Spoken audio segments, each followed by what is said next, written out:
सभी साथियों को आपके अपने परिवार एग्जामपुर में हार्दिक स्वागत करता हूं। हम हैं एग्जामपुर, कलम से क्रांति। तो एज से संबंधित आज एक बोर्ड का नोटिस आया है और एक खबर वो उन सभी जनरल कैंडिडेट्स के लिए भी है, सामान्य श्रेणी के कैंडिडेट्स के लिए, कि जिनकी ओवर एज हो चुकी है, 28 वर्ष जिनकी उम्र हो चुकी है और वो अभी फॉर्म नहीं भर पा रहे। तो थोड़ा सुनिएगा। असल में जब विज्ञप्ति आई थी, जब एड इसका नोटिफिकेशन आया था, तो एज जो थी जनरल कैंडिडेट्स के लिए 21 से 28 वर्ष थी। कितनी? 21 से 28 वर्ष।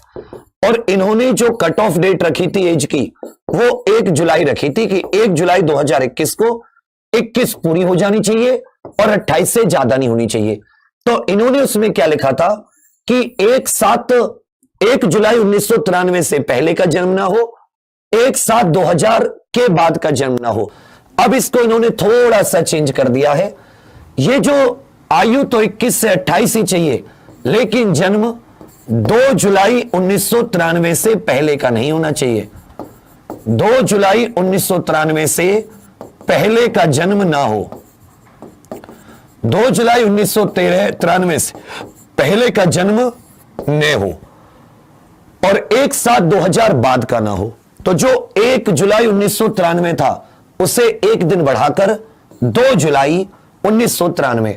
अगर आपका जन्म 2 जुलाई को हुआ है, 1993 के बाद या 2 जुलाई को, तो ठीक है। लेकिन अगर 1 जुलाई 1993 को जन्म हुआ है, तो आप एलिजिबल नहीं है। उसके अलावा पहला था कि जो सेवा में किसी पद, ऐसा पुरुष महिला जिसकी एक से अधिक पत्नियां या पति जीवित हो।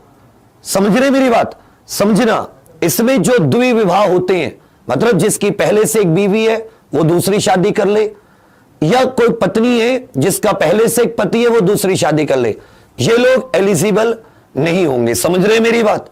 चलिए। हां, लेकिन राज्य सरकार कहे कि ये किसी के पर्सनल लॉ, जैसे मुस्लिम पर्सनल लॉ होता है, एक से ज्यादा शादी अलाउ है, तो फिर इसमें छूट राज्य सरकार दे सकती है। अब आ जाता है उन लोगों का जिनकी ओवर एज है।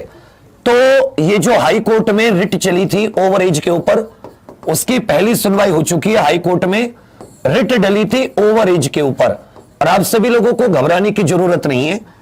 कोर्ट ने बोर्ड से जवाब मांगा है। कोर्ट ने बोर्ड से जवाब मांगा है कि भाई आप ये बताइए, इन लोगों को आप आयु में छूट क्यों नहीं दे रहे? क्योंकि आपने 2017 में एक हलफनामा दिया था और उस हलफनामे में आपने बताया था कि प्रति वर्ष आप 2500 वैकेंसी निकालेंगे।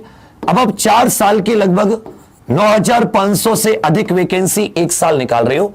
तो जिन लोगों को 2016 से लेकर 2021 तक फॉर्म भरने का मौका नहीं मिला, जो लोग ओवर एज हो गए, उनके लिए तुमने क्या सोचा? तो बोर्ड अपना जवाब 22 अप्रैल को दाखिल करेगा। कब तक का समय दिया गया है? 22 अप्रैल तक का समय। अब आपके लिए इसमें क्या पॉजिटिव है? तो एक चीज पॉजिटिव है कि अगर हम पुराने भर्तियों को देखें ओवर एज से संबंधित, तो मुझे क्या सभी को लगता है कि आप लोगों को चांस मिलेगा। 1 साल 2 साल जितना भी कोर्ट समझे, उचित समझे, आपको चांस मिलेगा। इसलिए जितने लोग ओवर एज हैं 1, 2, 3 साल से, वो सभी लोग अभी अपनी तैयारी करते रहें, वो मायूस ना हो। 30 अप्रैल तक इन लोगों के फॉर्म भर जाएंगे, और अगर आप कोर्ट में मुकदमा जीतते हैं तो आपको दोबारा फॉर्म भरने का मौका मिलेगा।